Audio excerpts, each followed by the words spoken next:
Welcome to the archives of Alba-Kar, where every whispered truth echoes in darkness, and every forgotten text holds the key to a revolution.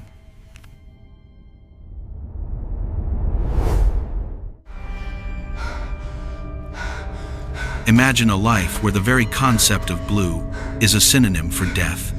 You are standing in the shadow of the obsidian spire, surrounded by the heavy, humid hum of geothermal vents, listening to a sermon that describes the sun not as a life-giving star, we have the will to survive, but as a malicious, predatory eye waiting to scorch the flesh off anyone foolish enough to ascend. The air here is thick with the scent of sulfur and moss, a comforting blanket compared to the searing winds described in the holy texts. Ever wonder what it truly felt like to question a reality enforced for centuries, with nothing but a forbidden text and a flicker of doubt? So, before you get comfortable, take a moment to like the video and subscribe, but only if you find the journey we're about to take is a valuable one.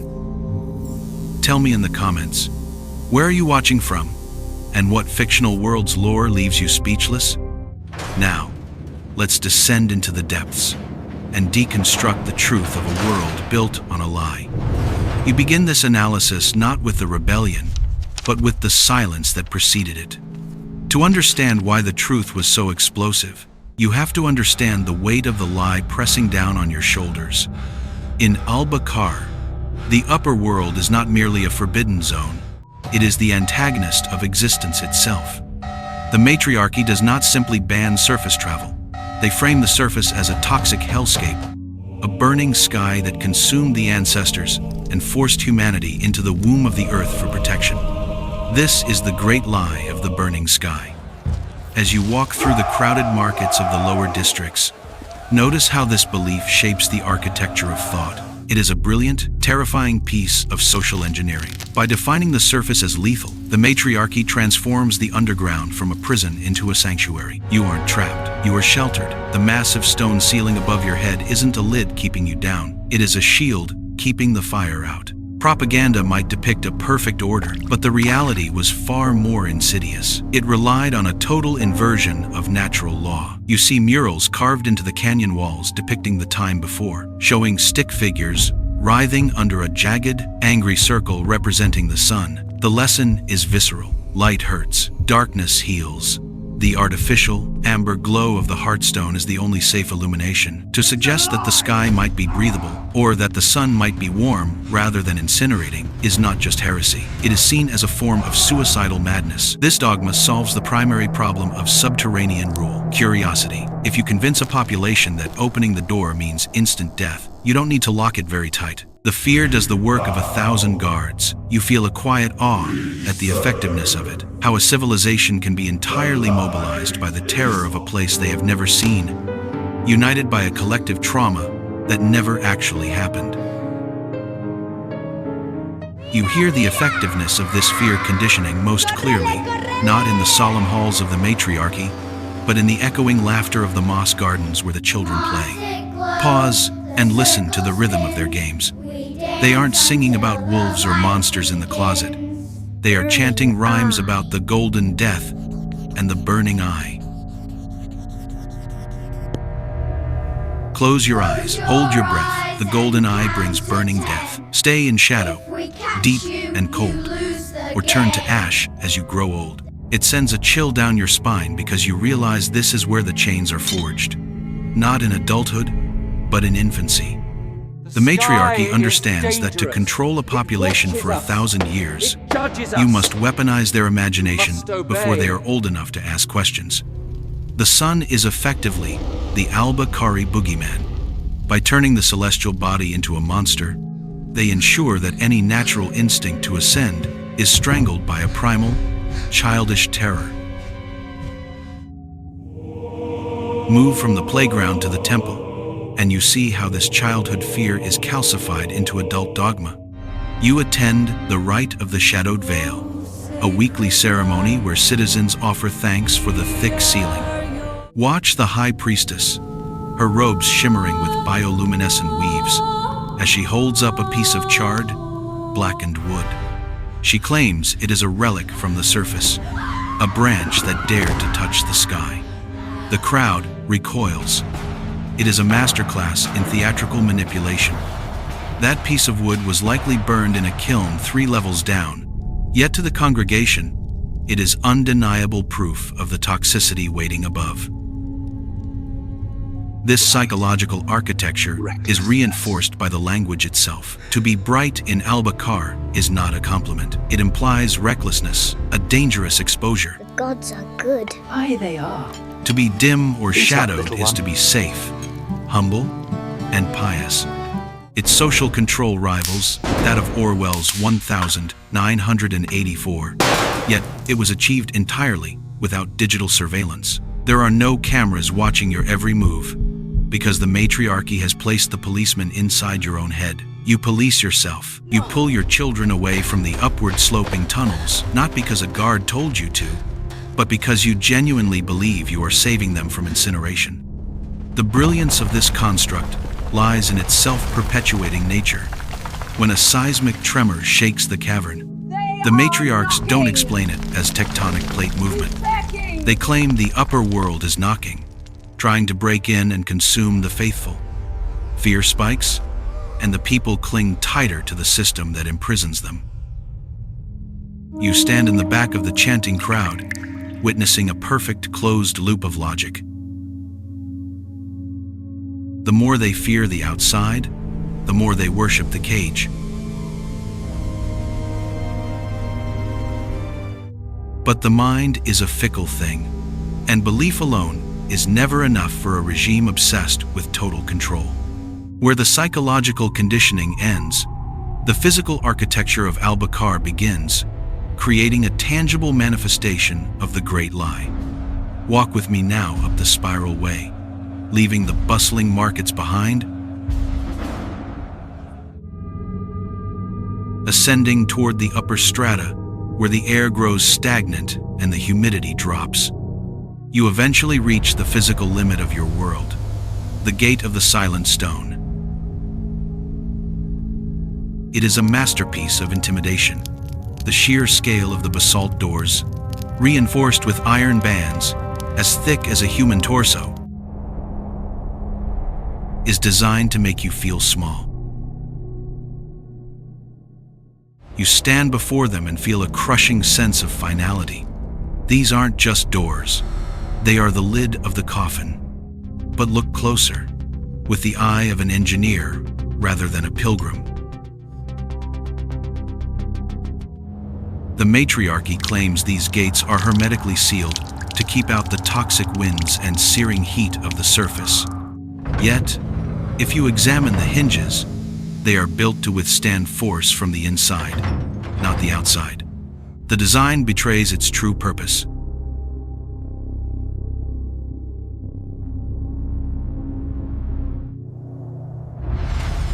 This is not a shield against a storm. It is a barricade against an exodus. Standing sentinel before these gates are the Quartz Guard. In the flickering torchlight, their armor, fashioned from translucent, milky crystal, seems to glow with a ghostly internal light. They are statuesque, faceless, behind their helms, and utterly silent. You feel a quiet awe at their discipline, but also a creeping unease.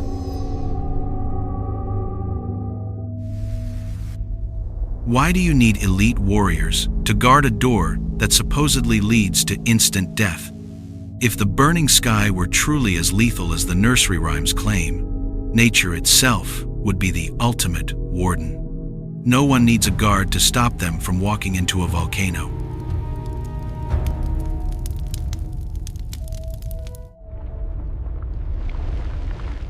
The presence of the Quartz Guard is a tacit admission that the surface is survivable. They are not there to protect the city from the sun. They are there to protect the lie from the curious. The checkpoints leading up to these gates are a labyrinth of bureaucracy. You watch a maintenance crew trying to pass through to repair a ventilation shaft. Your papers are obsolete. Step aside or you will be removed. The ritual is exhaustive. They must present badges of necessity, recite the prayer of the shadow, and undergo Fortify a my rigorous spirit, O inspection Lord, of their gear. and guide me through this weary passage. It is a performative dominance display.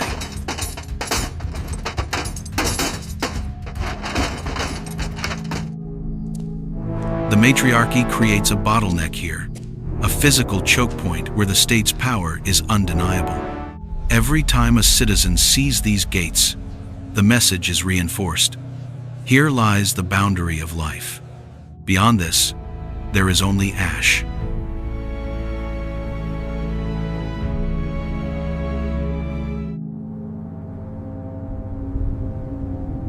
This physical isolation creates a pressure cooker environment.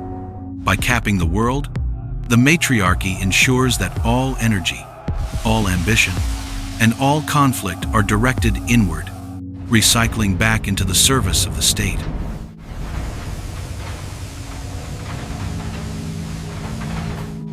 There is nowhere to go but down.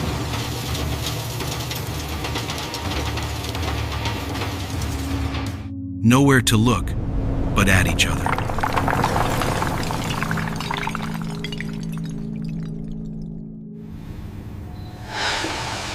The tunnels don't just trap your body, they reflect your gaze back onto the society, forcing you to engage with the very system that enslaves you.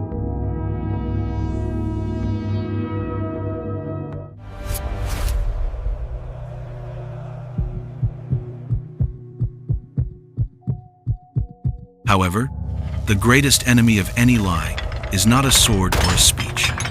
It is simple, cold logistics. As you turn away from the heavy gates and descend into the industrial sectors of the city, you begin to see the cracks in the matriarchy's story. Not in their philosophy, but in their physics. This brings us to the logical contradictions of the sacred supply chain. You find yourself in the ventilation districts, a deafening zone of massive bellows and ancient, carved wind tunnels designed to circulate air through the subterranean hive. According to the doctrine of the burning sky, the air outside is a toxic, superheated miasma. The matriarchy claims that the great filters, massive layers of charcoal and linen at the intake points, scrub this poison from the wind before it reaches the citizens.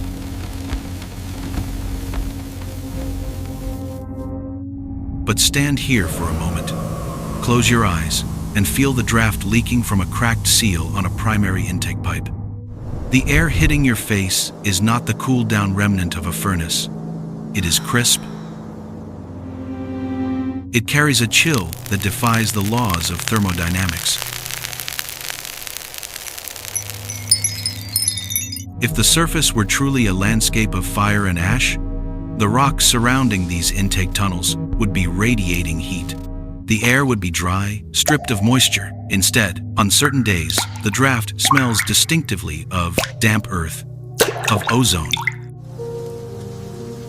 of something the texts call rain, a phenomenon supposedly lost to history. You realize with a start that the machinery here isn't working to cool the air down. It's working to warm it up, to match the ambient humidity of the cavern, so the citizens don't get suspicious of the freshness. Then there are the artifacts. You speak to a worker in the filtration salvage crew. A caste considered unclean because they handle the debris caught in the intake screens. They are sworn to silence, but their eyes tell a different story.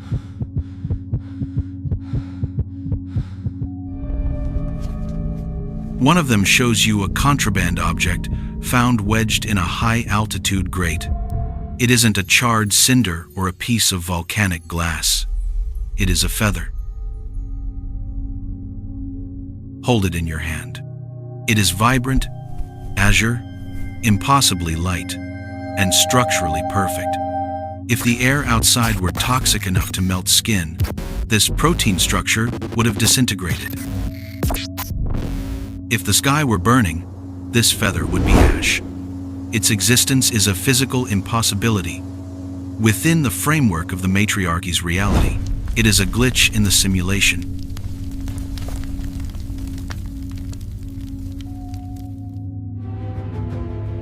You look at the sacred water flowing through the aqueducts, sourced from deep wells. But any hydrologist could tell you that for the water to be this oxygenated,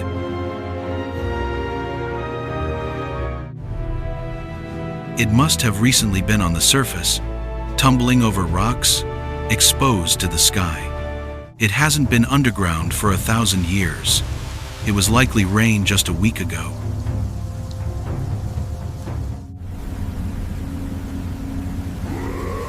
The matriarchy's supply chain relies on the very world they demonize. They are siphoning life from the toxic surface to sustain the underground, all while telling you that the source of that life is death. It is a deception so audacious that it hides in plain sight, protected only by the assumption that no one will ever look up and do the math. These physical anomalies are the smoke. The fire is hidden in the forbidden libraries of the deepest strata. You descend past the habitable zones into the old quarter, where the air is stale and the architecture predates the matriarchy itself. Here, buried under layers of revisionist history, lies the most dangerous weapon in Alba-Kar, the pre-descent chronicles.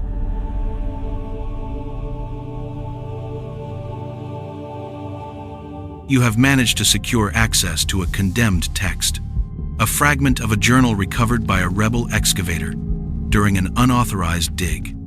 The paper is brittle, the ink faded, written in a dialect that feels sharp and unfamiliar on your tongue. The date on the entry corresponds to the era immediately preceding the Great Descent, the time when humanity supposedly fled the burning surface.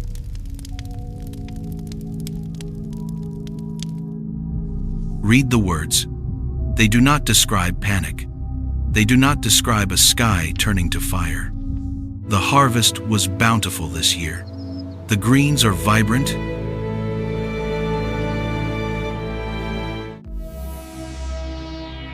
and the solar collectors are operating at peak efficiency.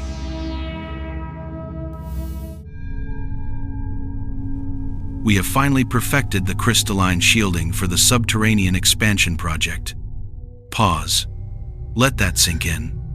The text speaks of a subterranean expansion project, not an evacuation, not a refugee crisis, an expansion. This implies that the move underground was initially a choice, perhaps an industrial or scientific endeavor, not a desperate flight for survival. Even more damning is the description of the upper world, found in a later poetry anthology, banned for its heretical imagery. The poet describes fields of swaying gold,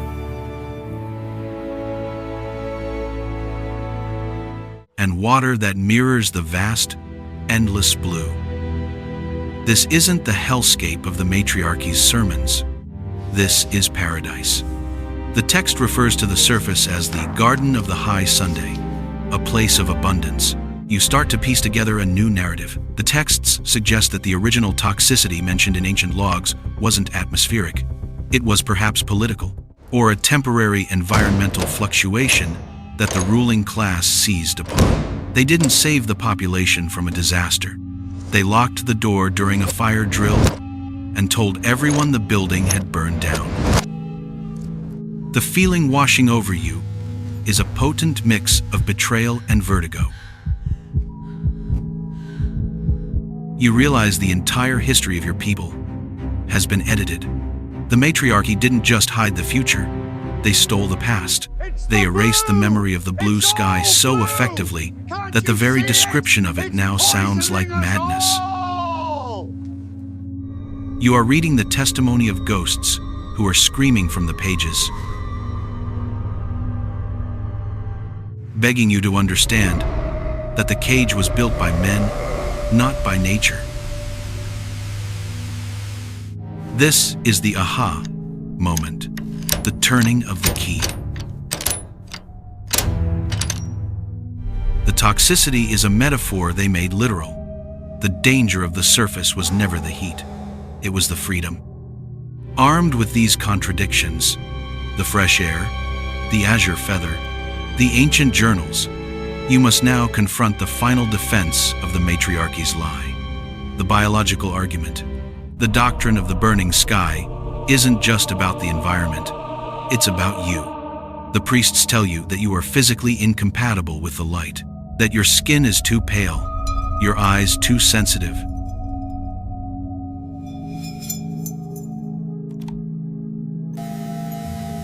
That the upper world is poison because you are no longer human enough to survive it. Let's deconstruct the myth of solar toxicity. It is true that the Alba-Kar have changed. 1,000 years in the dark has stripped the pigment from your skin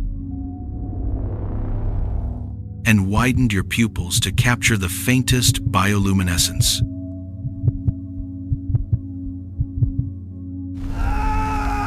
If you were to walk out into the noon sun today, it would hurt. You would burn. Your eyes would be blinded. The matriarchy uses this biological fact as the ultimate proof of their dogma. They point to the blistering skin of the occasional exile and say, "See, the sky judges you."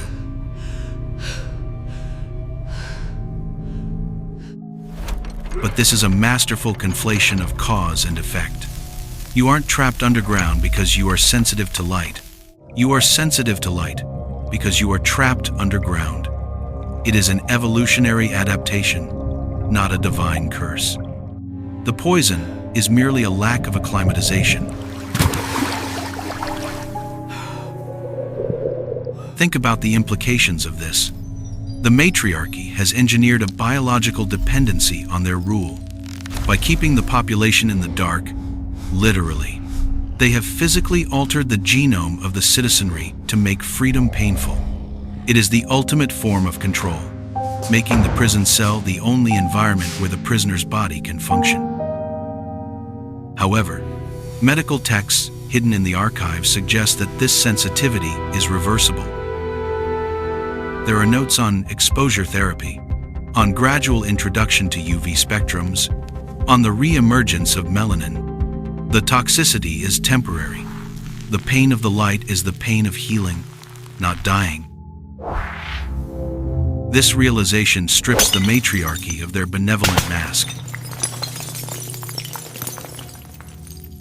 They aren't protecting a fragile species from a harsh universe. They are deliberately keeping a species fragile to justify their protection. They are the parent who breaks the child's legs to keep them from running away, then claims to be the only one who can carry them. You look at your own hands, pale in the amber gloom, and you don't see weakness anymore. You see potential. You see a biology that is waiting to be woken up.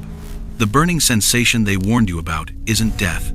It's the feeling of your body remembering what it was designed to do. The sun isn't your enemy. It's your inheritance, waiting for you to build up the tolerance to claim it. This journey of deconstruction leads you to one final, shattering epiphany. It is the moment where the geography of your entire world inverts. You stand in the center of the Grand Plaza, craning your neck to look up at the vaulted ceiling that has hung over your lineage for 10 centuries. For your entire life, you have looked at that stone and felt gratitude. You thanked it for holding back the fire. You thanked it for being thick, for being heavy, for being there. But now, armed with the knowledge of the feather, the fresh air, and the biological lie, the stone transforms before your eyes. It is no longer a shield. It is a lid. This is the revelation of the infinite ceiling. The realization hits you with the force of a cave-in. The matriarchy's protection was never about keeping the outside out. It was about keeping the inside in. The vast, impenetrable darkness above you is not a sanctuary. It is a fabricated limit on your potential.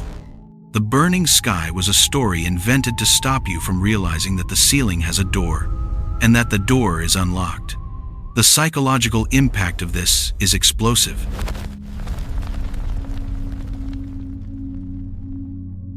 A regime built on the promise of safety creates a debt of gratitude in its citizens, but a regime revealed to be a jailer creates a debt of vengeance. You watch the faces of the people around you, the tired miners, the pale weavers, the devout guards.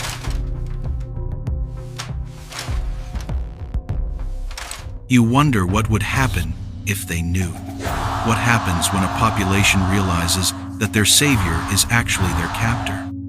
The revolution does not begin with a weapon. It begins with this specific shift in perspective.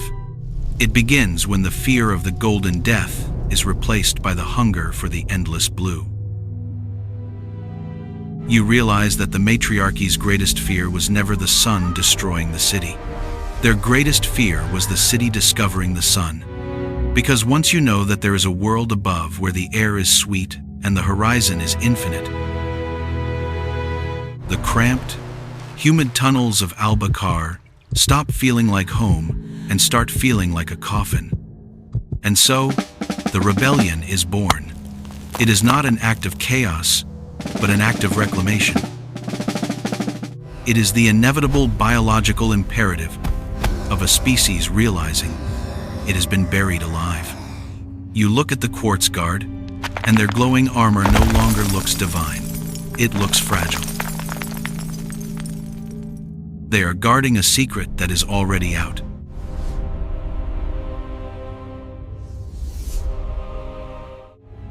The lie has been stretched too thin, and the weight of the truth is about to bring the whole ceiling crashing down. You take a breath of the stale, recycled air, and for the first time, you refuse to be grateful for it.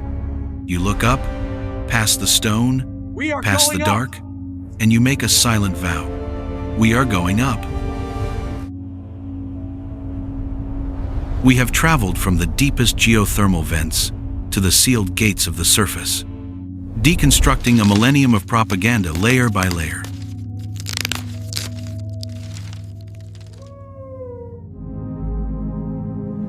The story of Alba-Kar is more than just a fictional history of a subterranean society. It is a mirror reflecting our own struggles with truth and authority.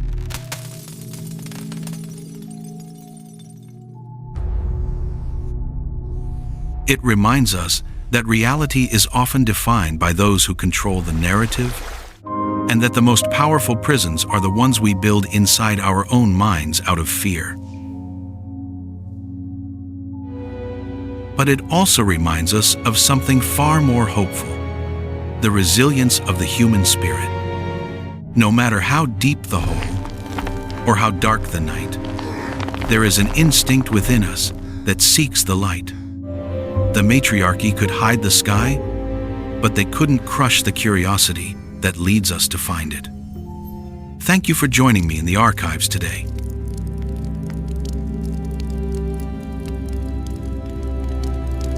If this journey into the dark sparked a light for you, remember to leave a like and subscribe for more deep dives into the unknown.